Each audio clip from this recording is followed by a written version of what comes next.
साथ वो आपकी अमानतें मुतासरीन तक पहुंचाई। लेकिन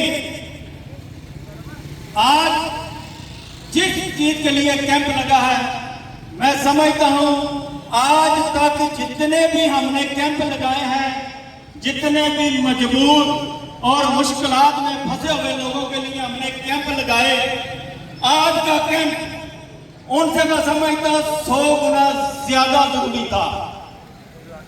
क्योंकि ये 22 लाख मुसलमान जो 2.25 अरब मुसलमानों की जंग लड़ रहे हैं, ये 22 लाख चारदीवारी में बंद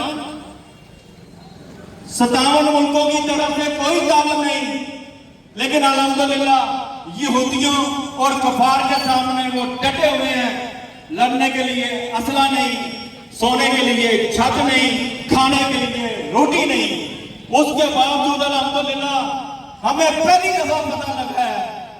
हम समझते थे कि गजा पे इस्राइल का कब्जा है, लेकिन पहली दफा देखा है 7 अक्टूबर के बाद कि 57 मुल्कों पर इस्राइल का कब्जा है और गजा सिर्फ आजाद है। 2.25 अरब मुसलमानों में अगर कोई आजाद है तो वो गजा के 22 लाख लोग हैं जिन्होंने कुर्बान कर दिए अपने बच्चे, अपनी औरतें, अपने घर के मर्द, पूरी फैमिली कुर्बान हो गई। लेकिन अल्हम्दुलिल्लाह ये देखें, मौत तो यहां भी आती है, मौत तो कहीं भी आ जाएगी। मौत तो उसे भी आ गई थी जो 8 करोड़ रुपया दे के टाइटैनिक देखने के लिए समुद्र की तह में गया था।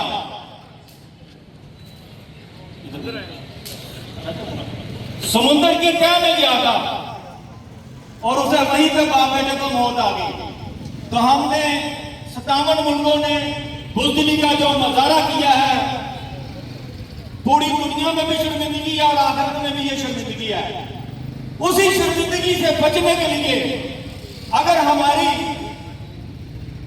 57 हुकूमतें उनकी मदद नहीं करती कोई बात नहीं, लेकिन आखिरत में मुझसे, आपसे, हर एक से अकेले से पूछा जाएगा कि तुमने गजा के मुसलमान बच्चों के लिए, औरतों के लिए, उन मजलूमों के लिए तुम अपना बताओ तुमने क्या किया।